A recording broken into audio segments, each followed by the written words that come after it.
Hello dear student, how are you. आज हम class 12 का 6 लेसन बर्ड्स और पैनकेक पढ़ेंगे। कवि और सौंदर्य सामग्री। ये लेसन सीबीएसई और आरबीएसई बोर्ड के लिए बहुत महत्वपूर्ण है। आप इसे अच्छी तरह से तैयार करके बोर्ड में अच्छे नंबर ला सकते हैं। तो चलते हैं हम समरी ऑफ द चैप्टर। इससे पहले आपको लेखक बर्ड्स और पैनकेक का लेखक है अशोकामित्रन, और आपको सबसे पहले किसी भी लेसन का समरी याद करना बहुत ज़रूरी है। समरी से आप बोर्ड में क्वेश्चन का आंसर बना सकते हैं। तो चलते हैं समरी ऑफ द चैप्टर इन हिंदी। पाठ का सारांश हिंदी में। बर्ड्स और पैनकेक कहानी चेन्नई के जेमिनी स्टूडियो की हैं। कहाँ की हैं? चेन्नई के जेमिनी स्टूडियो की। ध्यान रखना, जिसकी स्थापना 1940 में हुई थी। जेमिनी स्टूडियो की स्थापना कब हुई थी? 1940 में।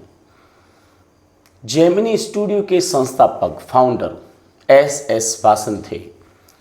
जेमिनी स्टूडियो के संस्थापक कौन थे? एस वासन। इस पाठ के लेखक अशोकामित्रन एक तमिल लेखक है। इस पाठ में वो अपने जेमिनी स्टूडियो में बिताए दिनों को याद करते हैं।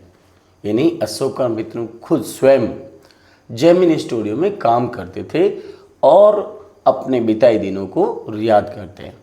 पैनकेक क्या होती है? सौंदर्य सामग्री। पैनकेक जेमिनी स्टूडियो में बड़ी मात्रा में खरीदी जाने वाली सौंदर्य प्रसाधन सामग्री का नाम था। उस समय जो मेकअप का सामान का नाम था पैनकेक।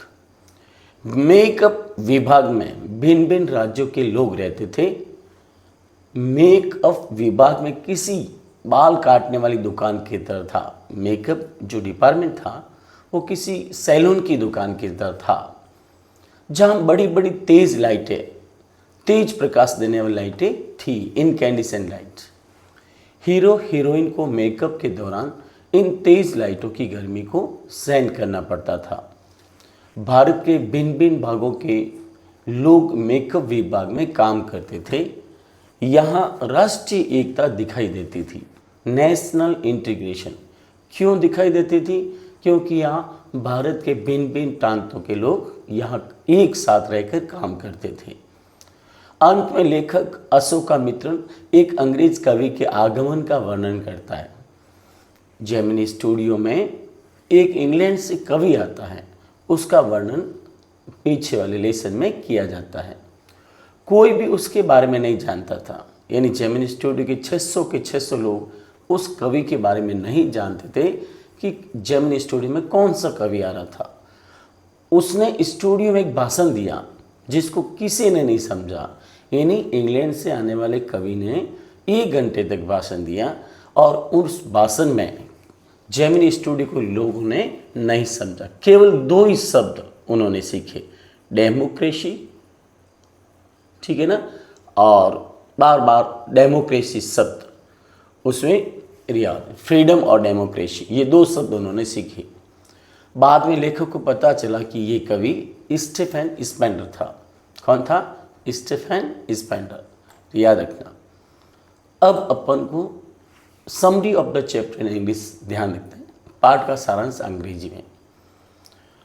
बर्ड्स और pancake is the story of Gemini studio of Chennai which was setup in 1940। Birds और पैनकेक चेन्नई के जेमिनी स्टूडियो की कहानी है, जिसकी स्थापना, सेटअप का मतलब स्थापना, 1940 में हुई थी।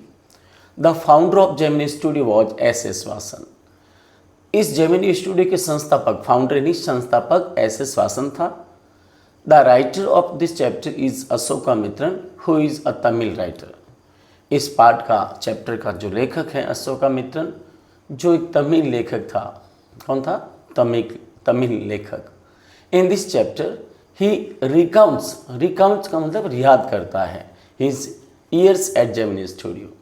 इस पाठ में वो अपने जेमिनी स्टूडियो में बिताए गए दिनों को याद करता है। Pancake was the brand name of makeup material that Gemini Studio bought in large quantity. Pancake एक सौंदर्य सामग्री का ब्रांड नेम था जिसको जेमिनी स्टूडियो ट्रकों की मात्रा में लार्ज क्वांटिटी में खरीदता था. People of the different state lived in Gemini studio. Gemini studio में भिन्न भिन्न राज्यों के लोग रहते थे. The makeup department looked like a hair cutting salon where there were many incandescent lights. Makeup department, Gemini studio का मेकअप डिपार्टमेंट एक नाई की दुकान, एक सैलून की तरह दिखता था जिसके चारों ओर बड़े बड़े कांच के चारों ओर इनकैंडिसेंट लाइट थी, तेज प्रकाश देने वाली. द हीरो और heroine had to bear the heat of those incandescent lights during the makeup. और अभिनेता और अभिनेत्रियों को मेकअप के दौरान इन लाइटों की तेज गर्मी को सहन करना पड़ता था. बियर यानी सहन करना. The people of different parts of India worked in the makeup department. भारत के विभिन्न स्थानों के विभिन्न राज्यों के लोग इस मेकअप डिपार्टमेंट में काम करते थे. In spite of living the people of different parts of India there was a national integration in the makeup department. विभिन्न प्रांतों के लोग रहने के बावजूद भी यहाँ पर एक राष्ट्रीय एकता थी. नेशनल इंटीग्रेशन था. क्या था? National integration. In the end the writer describes the visit of an English poet.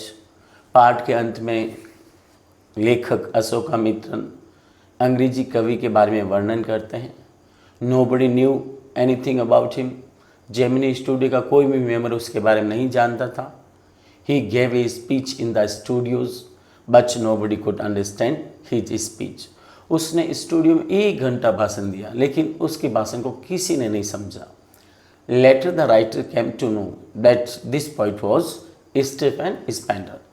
फिर बाद में लेखक को पता चला कि वो आने वाला कवि स्टीफन स्पेंडर था. इंग्लैंड से आने वाला कवि कौन था? Stephen Spender. प्यारे विद्यार्थियों, डियर स्टूडेंट्स, ये तो था चैप्टर. अब हम इसके इम्पोर्टेंट क्वेश्चन आंसर करेंगे. ध्यान दीजिए, इम्पोर्टेंट क्वेश्चन एंड आंसर. उससे पहले आपसे एक निवेदन है कि हमारे इस चैनल को लाइक, सब्सक्राइब और शेयर करना न भूलें ताकि हम अगला लेसन, इंटरव्यू और गोइंग प्लेसेस आपको जल्दी पहुंचा सकें. अब हम क्वेश्चन नंबर फर्स्ट के बारे में डिस्कस करेंगे. क्वेश्चन नंबर फर्स्ट देखिए. What is the example of national integration that the poet refers to. यानी लेखक राष्ट्रीय एकता के किस उदाहरण का संदर्भ देता है. यानी लेखक राष्ट्रीय एकता का, नेशनल इंटीग्रेशन का किस एग्जाम्पल का मतलब वो एग्जाम्पल देता है, किस राष्ट्रीय एकता का वो एग्जाम्पल देता है. आप अच्छी तरह से पाठ को तैयार करना है. ध्यान दीजिए. What is the example of national integration that the poet refers to. लेखक राष्ट्रीय एकता के किस उदाहरण का संदर्भ देता है. आंसर बहुत ईजी है. The poet refers to makeup department of Gemini studio. कवि जेमिनी स्टूडियो के मेकअप डिपार्टमेंट की ओर इंगित करता है. The people of the different state of India lived in the makeup department. भारत के विभिन्न राज्यों के लोग मेकअप डिपार्टमेंट में रहते थे. The head of the makeup department was first Bengali. Makeup department का हेड पहले बंगाली था. लेटर ए महाराष्ट्रियन, फिर महाराष्ट्रियन बना. His assistant is psych were a Dharwad Karnataka and Andhra, a Madras Indian Christian and Anglo Burmese and he usual a Tamil, local Tamil. उसके बावजूद भी उसके साइक थे धारवाड़ का कर्नाटिका, एक आंध्रा का, एक मद्रास इंडियन क्रिश्चियन, एंग्लो ब्रह्मीज और बहुत सारे लोकल तमिल्स थे. Having different state, they all lived together in the makeup department. विभिन्न राज्यों के होते हुए भी वे मेकअप डिपार्टमेंट में एक साथ रहते थे. टुगेदर का मतलब साथ रहते थे. A national integration looked there. एक राष्ट्रीय एकता दिखाई देती थी क्योंकि सब साथ रहते थे. तो क्वेश्चन समझ में आ गया होगा आपको. आंसर बहुत इजी है और एक बार वापस रिपीट करते हैं. The poet refers to makeup department of Gemini studio. कवि जेमिनी स्टूडियो के मेकअप डिपार्टमेंट की ओर संकेत करता है, रेफर्स करता है. The people of different state of India lived in the makeup department. Makeup department में भारत के विभिन्न स्थानों विभिन्न राज्यों के लोग रहते थे और the head of the makeup department was first Bengali. और इस जो मेकअप डिपार्टमेंट का पहला जो हेड था वो बंगाली था। लेटर का मतलब बाद में महाराष्ट्रियन बना। His assistants were a Dharwad Karnataka and Andhra and Madras Indian Christian Anglo Indian and local Tamils. उसके जो साइड थे वो धारवाड़ के Karnataka, Andhra, Madras Indian Christian, Anglo Burmese और लोकल तमिल्स थे। Having different state they all live together in the makeup department. भिन्न भिन्न राज्यों के होने के बावजूद भी एक साथ वे रहते थे, साथ साथ रहते थे। और वहाँ पर क्या दिखाई देती थी? National integration look there. अब हमारा सेकेंड क्वेश्चन है, ध्यान दीजिए, what does the writer mean by the fiery misery of those subjected to makeup. Makeup करवाने वालों की तृप्त विपत्ति से लेखक का क्या आशय है? यानी अ फियरी मिजरी का मतलब तृप्त विपत्ति। The makeup department was the part of Gemini studio. Makeup department Gemini studio का एक हिस्सा था, एक भाग था। Bye the fiery misery the poet writer means to say that the actor and actresses had to bear the heavy heat of those incandescent lights which were around the big mirrors। लेखक का तृप्त विपत्ति से आशा यह है कि makeup के दौरान अभिनेता और अभिनेत्रियों को, एक्टर एंड एक्ट्रेसेस को वहाँ पर कांच के चारों तरफ बड़ी बड़ी तेज प्रकाश देने वाली लाइटों की हीट का सामना करना पड़ता था। इनकैंडिसेंट लाइट का तेज रोशनी देने वाली लाइटों का सामना करना पड़ता था। फियरी मिजरी का मतलब होता है तृप्त विपत्ति। विपत्ति कौन सी? कि एक्टर और एक्ट्रेस को, द राइटर मीन्स टू से, लेखक का कहने का तात्पर्य है कि actor and actresses had to be the heavy heat of those incandescent lights which were around the big mirrors. यानी बड़े बड़े कांच के चारों ओर तेज प्रकाश देने वाली लाइटों की हीट को एक्टर और एक्ट्रेस को सहन करना पड़ता था। बस यही आंसर है, अच्छी तरह से याद कर लीजिए। अब हमारा थर्ड क्वेश्चन की ओर चर्चा करते हैं। What work did the office boy do in the Gemini studio? Why did he join the studios and why was he disappointed? Disappointed का मतलब निराश। ऑफिस बॉय जेमिनी स्टूडियो में क्या काम करता था? उसने स्टूडियो क्यों ज्वाइन किया? वो निराश क्यों था? बहुत ईजी आंसर है, ध्यान दीजिए। आंसर पर लिखते हैं, the office boy was not a boy. Office boy boy नहीं था। He was the man of 40 years old। वो 40 साल का व्यक्ति था। कितने साल का? 40 साल का। ही made the makeup of crowd players in the makeup department. और वो मेकअप डिपार्टमेंट में भीड़ वाले पात्रों का मेकअप करता था। किसका? क्राउड प्लेयर का। और he join the studio in hope of becoming a star actor, a top screen writer, director, lyrics writer. और उसने स्टूडियो क्यों शामिल किया? इस आशा में, बिकमिंग यानी बनने की आशा में, कि वो स्टार एक्टर बन जाएगा, टॉप स्क्रीन राइटर बन जाएगा, डायरेक्टर बन जाएगा, लिरिक राइटर बन जाएगा। He was highly educated person. वो बहुत पढ़ा लिखा, वो जेमिनी स्टूडेंट बहुत पढ़ा लिखा आदमी था। He was disappointed due to Subbu only. वो केवल सुबू के कारण निराश था। He was back in the rank due to Subbu in the Gemini studio. वो सुबू के कारण जेमिनी स्टूडियो में उसकी रैंक पीछे थी, उसका पद पीछे था, केवल सुबू के कारण। Subbu was a sycophant of the boss. Subbu boss का एक चापलूस व्यक्ति था। कैसा था? साइकोफेंट। तो प्यारे विद्यार्थियों, आंसर बहुत इजी है, अच्छी तरह से याद कर लीजिए। यानी ऑफिस बॉय कौन था, उसने स्टूडियो क्यों शामिल किया और वो किससे निराश था, ये सारी बातें अब बहुत इजी हैं। The office boy was not a boy. Office boy boy नहीं था। He was the man of 40 years old। वो 40 साल का आदमी था। He made the makeup of crowd players in the makeup department. वो मेकअप डिपार्टमेंट में क्राउड प्लेयर्स, भीड़ वाले पात्रों का मेकअप करता था। He join the studios in hope of यानी इस बनने की आशा में कि वो स्टार एक्टर बन जाएगा, टॉप स्क्रीन राइटर बन जाएगा, डायरेक्टर बन जाएगा, लिरिक्स राइटर बन जाएगा। He was highly educated person. वो जेमिनी स्टूडेंट बहुत ज़्यादा पढ़ा लिखा व्यक्ति था। He was disappointed due to Subbu only. वो सुबू के कारण ही निराश था। He was back in the rank due to Subbu in the Gemini studios. और उस सुबो के कारण जेमिनी स्टूडियो में उसकी रैंक पीछे थी। सुबो वॉज ए साइकोपैंट ऑफ बॉस, और सुबो बॉस का एक साइकोपैंट चापलूस था। अब हमारा question number 4, why did the author appear to be doing nothing at Gemini studio? लेखक जेमिनी स्टूडियो में कुछ भी न करता हुआ प्रतीत क्यों होता था? यानी अशोकामित्रन स्टूडियो में कुछ भी नहीं करता हुआ क्यों दिखाई देता था? अशोकामित्रन कौन है प्यारे विद्यार्थियों? लेखक इस पाठ का। Ashokamitran was the writer of this chapter. Ashokamitran इस पाठ का लेखक था। He had to collect the important articles from the newspaper, so he always looked tearing the newspaper. उसे हमेशा अखबारों से, न्यूज़पेपर से इम्पोर्टेंट महत्वपूर्ण आर्टिकल्स कलेक्ट करने होते थे, एकत्रित करने होते थे, और इसलिए वो हमेशा अखबारों को, न्यूज़पेपर को फाड़ता हुआ दिखाई देता था। The other members of Gemini studio appeared that he was doing nothing. Gemini studio के अन्य लोगों को ये लगता था कि वो कुछ नहीं कर रहा है, but the author mean to say, लेकिन लेखक का कहने का मतलब था to tear the newspaper was also kind of work. अखबार फाड़ना भी एक प्रकार का काम था, which he was given in the Gemini studio, और जो उसे जेमिनी स्टूडियो में काम दिया गया है। लेखक का क्या तात्पर्य कहने का? लेखक का तात्पर्य था कि भी अखबार फाड़ना भी एक प्रकार का काम था जो जिसे उसे जेमिनी स्टूडियो में दिया गया। तो आंसर बहुत इजी है, आप अच्छी तरह से याद कर लीजिए। Question number 5, why was the office boy frustrated? Who did he show his anger on? यानी ऑफिस बॉय कुंठित क्यों था? वो अपना गुस्सा किसको दिखाता था? आंसर बहुत इजी है।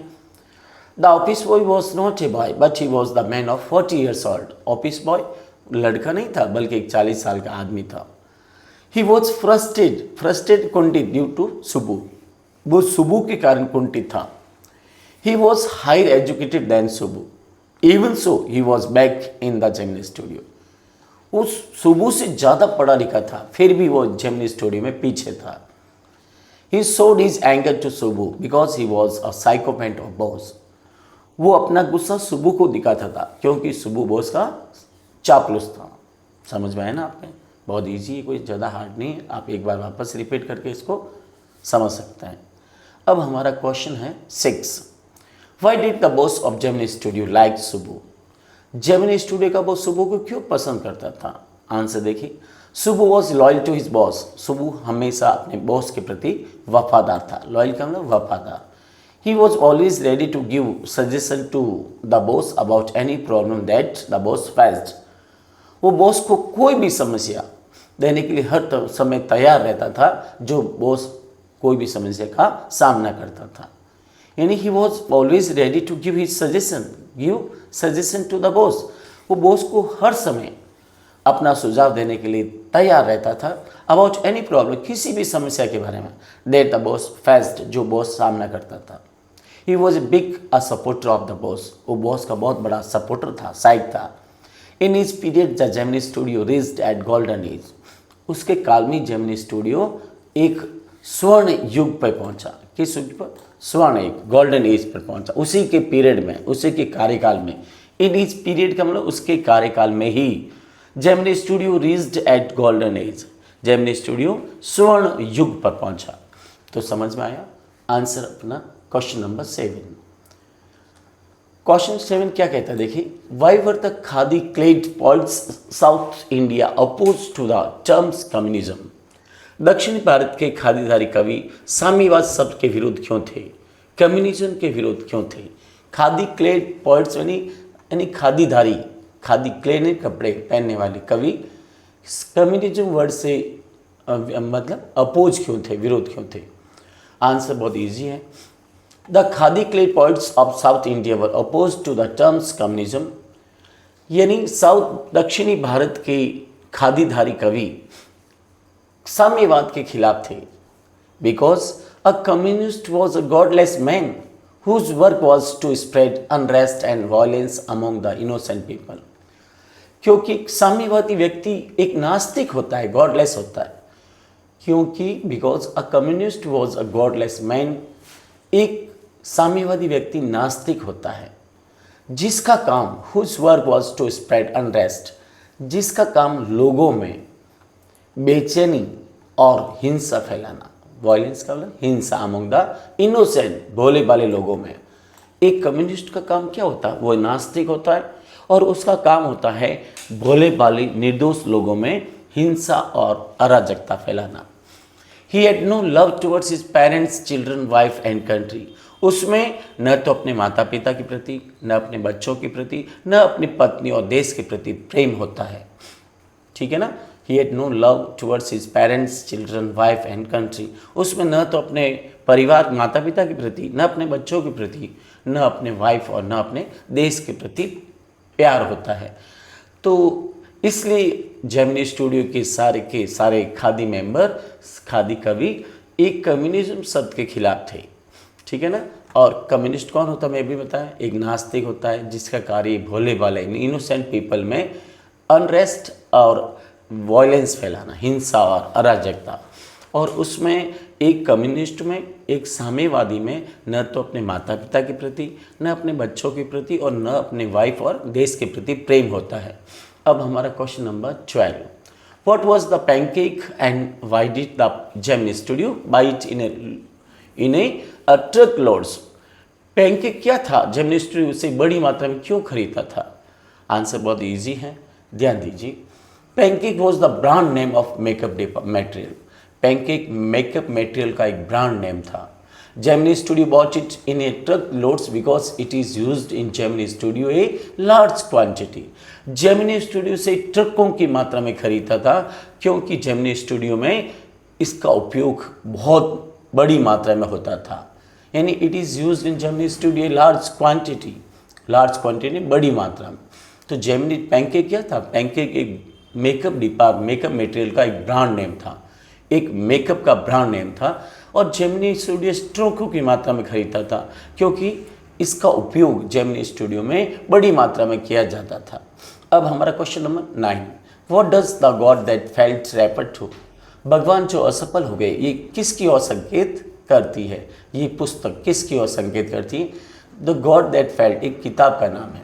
आंसर देखिए, the god that felt is a name of a book in which there were 6 essays of 6 different writers in it. The God That Felt is a name of a book. एक किताब का नाम है in which there were 6 essays of 6 different writers in it. इसमें 6 विभिन्न लेखकों के 6 निबंध हैं। All writers were opposed of communism और सारे के सारे लेखक कम्युनिज्म के खिलाफ हैं, but they failed in their mission. लेकिन वे अपने मिशन में असफल हो गए। लेकिन जो MRA मॉरल रीअर्मामेंट आर्मी के जो सदस्य थे वो असफल हो गए, but they felt in their mission. इसलिए किताब का नाम पड़ गया द गॉड दैट फेल्ट, भगवान जो असफल हो गए। ये एक पुस्तक का नाम है जिसमें 6 विभिन्न लेखकों के 6 निबंध है और सारे के सारे राइटर्स कम्युनिज्म के खिलाफ है, लेकिन वे अपने मिशन में असफल हो गए। हमारा 10 क्वेश्चन नंबर देखो, what do you know about the story department of Gemini studio? How did the lawyer ruin ने बर्बाद कर दिया the career of a promising actor? Gemini studio के कथा विभाग के बारे में आप क्या जानते हैं? वकील ने एक होनहार अभिनेत्री का भविष्य किस प्रकार बर्बाद कर दिया? Gemini studio had a story department. Gemini studio में स्टोरी डिपार्टमेंट था। There were many writers, poets, law and a lawyer in it. इसमें बहुत से लेखक थे, बहुत से कवि और एक वकील भी था। The lawyer was known as the legal adviser और वकील को लीगल एडवाइजर के रूप में जाना जाता था। One day an actresses became angry at the set. एक दिन अब एक अभिनेत्री सेट पर मतलब क्रोधित हो गई। She was spoke ill of the producer. उसने मतलब प्रोड्यूसर के खिलाफ कुछ ऐसे भले बुरे शब्द कह दिए। एज ही वॉज स्पीकिंग, जब वो बोल रही थी, the lawyer switched on the recording button. और वकील ने क्या गलती की? उसने मतलब लॉयर ने एक रिकॉर्डिंग बटन चालू कर दिया। व्हेन शी स्टॉप स्पीकिंग, जब वो बोलना रुकी, ही प्लेड द रिकॉर्ड्स और उसने वापस रिकॉर्ड चला दिया। शी वॉज एक्सट्रीमली टेरिफाइड, वो बहुत भयभीत हो गई। She gave up acting for ever, उसने हमेशा के लिए अपना एक्टिंग करियर ही छोड़ दिया। गेव अप का मतलब त्यागना, उसने अपना एक्टिंग का करियर हमेशा के लिए त्याग दिया। दैट इज हाउ, इसीलिए the lawyer ruined the career of a promising actor. और इसीलिए वो मतलब वकील ने एक अभिनेत्री का अप्रोमिजिंग, यहाँ पर एक लास्ट लिखना है एक्ट्रेस सेज, और उसने उसके करियर, एक अभिनेत्री का करियर खराब कर दिया। यहाँ पर क्या आना चाहिए लास्ट वर्ड में? प्रोमिजिंग एक्ट्रेसेज लिख दोगे ना आप, समझ में आया? लास्ट में लिखना है प्रोमिजिंग एक्ट्रेसेज। तो इस तरह से उसने, वकील ने भारी गलती की और एक अभिनेत्री का करियर खराब कर दिया। वो एक स्टोरी डिपार्टमेंट का सदस्य था, ध्यान दिए ना। अब हमारा question number 11, Why was the Moral Rearmament Army welcomed at Gemini Studio? This is very important question. Gemini studio में एमआरए का क्यों स्वागत किया गया? Moral Rearmament Army. तो ध्यान दीजिए, Moral Rearmament Army was an international movement against communism. Moral Rearmament Army एक अंतर्राष्ट्रीय साम्यवाद के खिलाफ एक अंतर्राष्ट्रीय आंदोलन था। Moral Rearmament Army was an international movement against communism. MRA Moral Rearmament Army एक साम्यवाद के खिलाफ अंतर्राष्ट्रीय आंदोलन था, मूवमेंट था। The people of the South India in those day were against the communism. दक्षिणी भारत के लोग उस समय कम्युनिज्म के खिलाफ थे। The members of Gemini studio were also against the communism. और जेमिनी स्टूडियो के सदस्य भी कम्युनिज्म के खिलाफ थे। दैट इज वाई, इसीलिए the MRA was welcomed at Gemini studio. इसीलिए एमआरए का जेमिनी स्टूडियो में स्वागत किया गया। समझ आए ना। अब हमारा question number 12, what were the members of story department of Gemini studio against the lawyer. यानी जेमिनी स्टूडियो में, जेमिनी स्टूडियो के स्टोरी डिपार्टमेंट के मेंबर्स लॉयर्स के खिलाफ क्यों थे? आंसर बहुत इंपॉर्टेंट क्वेश्चन है प्यारे विद्यार्थियों। The members of story department was Gemini Studio. The members of the story department of Gemini Studio were against the lawyer because he didn't follow the rules of story department. क्योंकि lawyer हमेशा story department के नियमों का पालन नहीं करता था। All the members of story department wore and पहनते थे एक खादी यूनिफॉर्म। वेरिया जबकि, वेरिया क्या मतलब? जबकि the lawyer wore pant shirt tie and coat. जबकि लॉयर क्या क्या पहनता था हमेशा? Pant shirt tie and coat. ये कभी नियमों का, स्टोरी डिपार्टमेंट के नियमों का पालन नहीं करता था। और the members of the story department of the Gemini studio were against the lawyer. क्यों इसके खिलाफ थे? Because he didn't follow the rules of story department. क्योंकि वो स्टोरी डिपार्टमेंट के नियमों का पालन नहीं करता था। All the members of the story department wore a khadi uniform, whereas the lawyer wore pants, shirt and tie and coat. और जेमिनी स्टोरी डिपार्टमेंट के सारे सदस्य खादी यूनिफॉर्म पहनते थे, जबकि वेरियस का मतलब जबकि लॉयर पैंट शर्ट और टाई और कोट पहनता था। प्यारे विद्यार्थियों, ये मैंने सारे इंपॉर्टेंट क्वेश्चन आपको पॉइंट्स और पैंके के बताए, जिसका लेखक अशोक मित्रन है। ये लेसन बहुत इंपॉर्टेंट है। ये सारे क्वेश्चन जो हमने अभी पढ़े हैं और आपको अच्छे तरह से समझना है, और बोर्ड एग्जाम में इन क्वेश्चन में से 100% क्वेश्चन आएगा। तो इसको आप अच्छी तरह से समझें और हर क्वेश्चन का आंसर आपको बोर्ड में दें, ताकि आपके बोर्ड में 100 आउट ऑफ 100 मार्क्स आए। साथ ही हमारे इस चैनल को सब्सक्राइब और लाइक करना ना भूलें, ताकि हम अगला lesson interview and going places आप तक जल्दी पहुंचा सकें। Thank you very much for our watching video, and we will see in our next video. Thank you very much. Take care. Goodbye.